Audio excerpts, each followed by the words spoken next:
ministrada o ano passado por esta palavra. Mas a palavra do Senhor nosso Deus, ela não perde o seu valor e nem envelhece. Ela tem sempre uma novidade para o nosso coração. E ao estudar este tema, o Senhor falou muito profundamente comigo. Primeiro, que marca é uma definição, um sinal, uma impressão deixada por alguém ou por algo. Pode ser uma forma de identificar ou distinguir alguma coisa. Ela pode ser positiva ou negativa. E quando está falando de marca de uma mulher, não uma marca que ela trazia sobre o seu corpo, mas uma marca que ela trazia no seu caráter. Nós estamos falando de algo muito profundo, que vai além do visual. Quando nós olhamos a Bíblia, relatando sobre marca, uma das marcas que vem à nossa memória é quando o Senhor, nosso Deus, estabelece um tempo determinado para que o povo saia da terra do Egito. E a primeira coisa que aquele povo precisa fazer é colocar uma marca no umbral das suas portas, é colocar a marca do sangue no umbral das suas portas. E aquela marca colocada sobre o umbral da porta significava cobertura, proteção.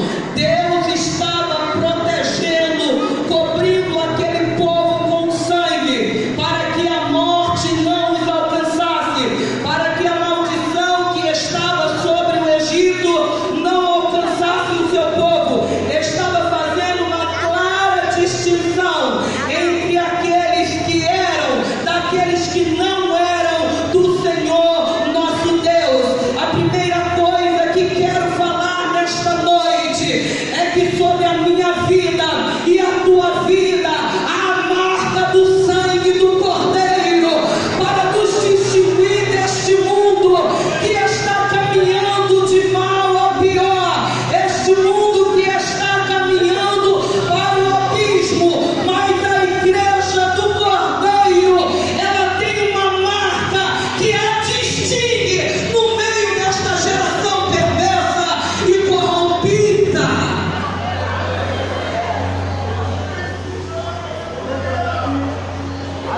Há um tempo atrás eu acho Jesus tremendo, maravilhoso, lindo, que concorda comigo, diga glória.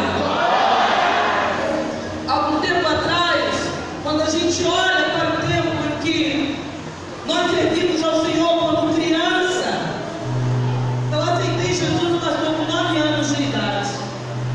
O pastor Manuel Figueiredo, filha de crente, nasci no berço cristão, mas uma noite o pastor pregando, ele disse: filho de peixe é peixinho, mas filho de crente não é crentinho. Filho de crente tem que declarar Jesus Cristo como Senhor e Salvador da sua vida.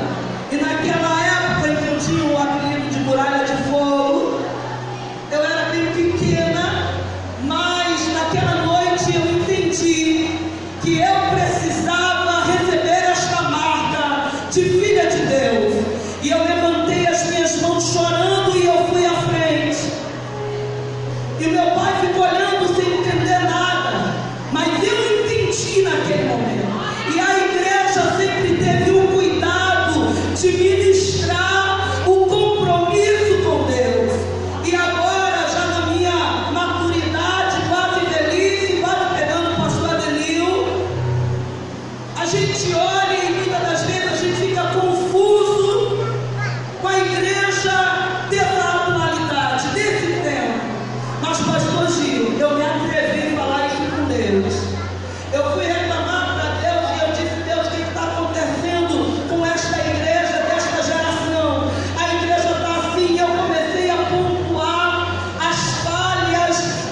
E naquele momento eu me fiz uma pergunta.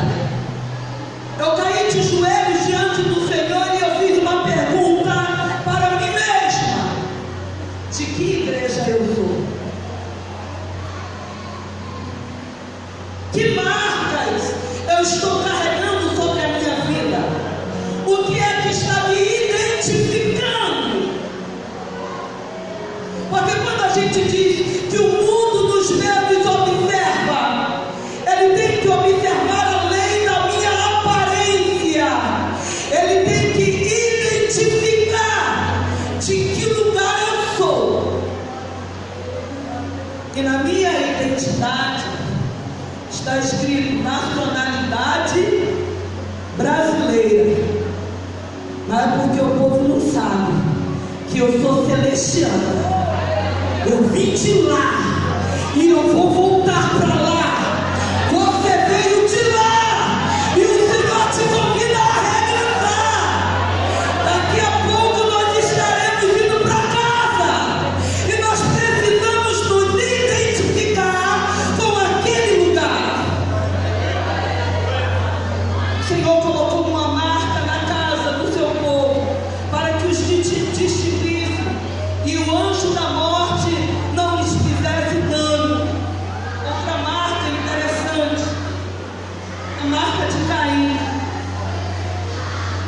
Deus colocou a marca daquele homem que assassinou seu irmão. Deus disse: aonde alguém te encontrar vai te identificar. Ninguém pode te matar.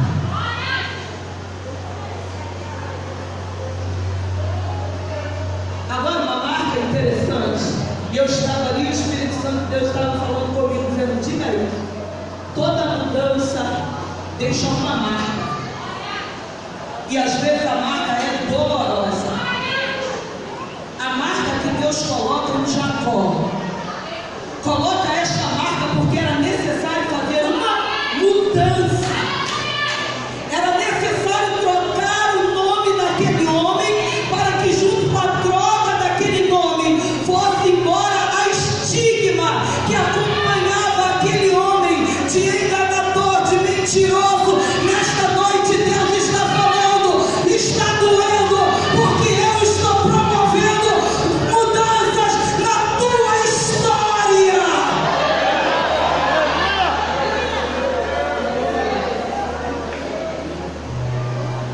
Eu estava dizendo à pastora Rejane, como eu louvo a Deus pelas permissões que Ele deixa acontecer na nossa vida e que às vezes a gente não entende.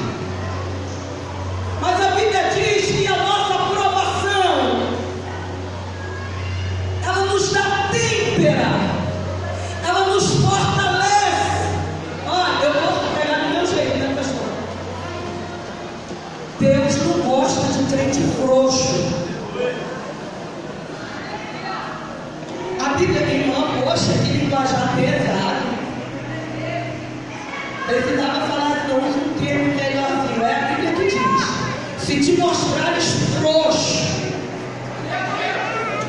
no dia da angústia, a tua força será pequena. Aí o Senhor vai dizer para a igreja de Filadélfia: eu sei que tu tens pouca, mas no meio da provação, no meio daquela perseguição terrível, que Roma promovia espetáculos, derramando sangue de cristãos, a igreja de Filadélfia permanecia firme. Hoje não se pode trocar crente de posição na igreja.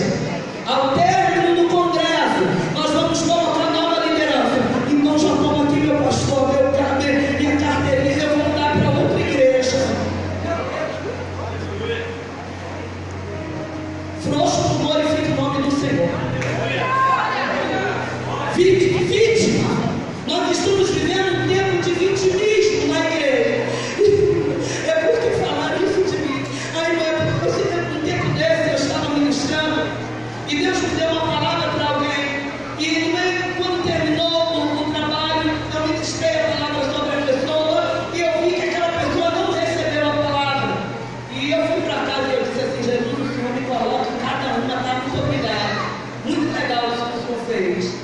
pastor Gil, para minha surpresa, no outro dia ele iria ministrar. E no outro dia ele mandava um print. Eu estava muito animada para ir pregar. E aí me mandava um print que eu tenho enviado do Satanás, né? Que adora mandar print para você. Aí mandou um print para mim, querido. E no print estava escrito assim: Pastora Elisséia, profeta de Baal, o que ela ministrou é pura mentira. Não está acontecendo nada disso. E daí por diante. E eu não choro muito não. Mas naquele dia eu desci chorando. Corri para o meu marido, com o celular na mão, falei: filho, olha aqui, filho, o que estão falando de mim em rede social. E ele olhou para mim, animado como ele é, pastor Gil. Ele disse para mim assim: o que eu posso fazer?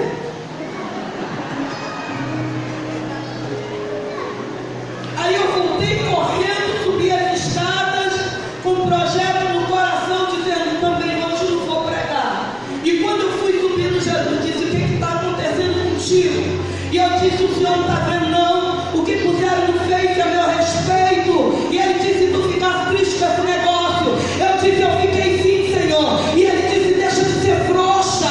Eu estou te dando um extrato de como é que anda o teu galardão no céu. A palavra diz em Mateus capítulo de número 5: bem-aventurados sois vós, quando vos injuriarem e mentindo, disserem todo mal contra vós. Exultai. Cadê quem é que pode se alegrar nesta hora de aflição? Exultai, porque é grande o vosso galardão no céu. Agora eu vou dizer isso. Vou me esconder dentro do meu quarto e vou morrer por lá. Para você saber como anda o seu saldo, você vai lá no banco, passa o cartão de um extrato. Mas e no céu? É só assim. E a igreja precisa entender que a graça de Deus, ela faz coisas fantásticas. Quando você pensa assim: eu vou morrer, eu não vou aguentar isso não. Aí o Senhor disse assim: você nem conhece a profundidade da minha graça. Quando tudo está apontando para a sua derrota, a graça te ergue para a vitória.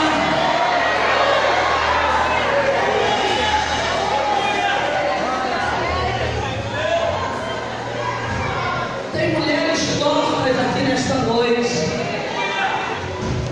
Quando eu pensei que eu ia morrer, deixa eu dizer isso para os irmãos, porque o tema é um tema tremendo e atual. Quando eu pensei que eu iria morrer, quando a minha filha, aos 16 anos de idade, eu tenho 3 filhos, 2 meninos e uma menina, e a minha filha aos 16 anos de idade, eu saí para sepultar o meu sogro. Fui sepultar o meu sogro e deixei a minha filha. E aos 16 anos, a minha filha sofreu um abuso, a minha filha sofreu um estupro. E quando eu pensei que eu iria morrer, que eu não tinha ninguém, eu corri de um lado para o outro. Deus levantou a pastora Rejane na minha vida como uma Dorcas. E eu disse: eu preciso de ajuda. E esta mulher de Deus ajudava a minha filha pelo telefone, por e-mail. E a minha filha foi curada, restaurada, restituída para a glória da chuva. E eu estou de pé para te dizer que o Deus que permite a aflição, Ele sustenta-te com a destra da justiça.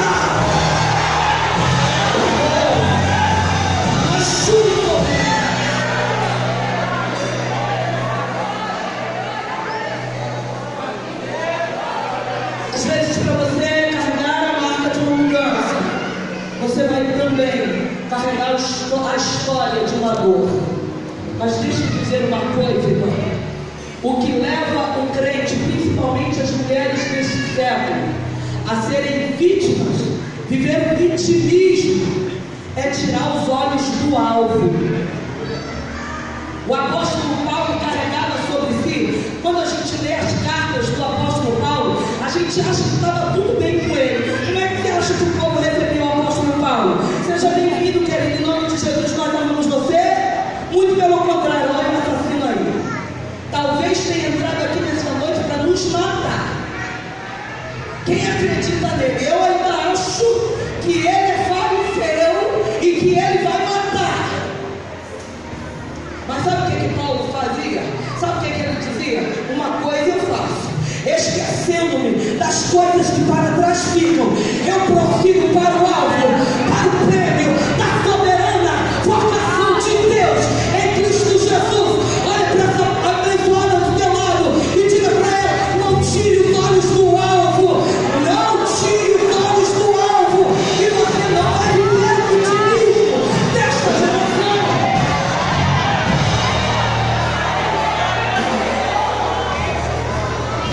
E agora, meu amado?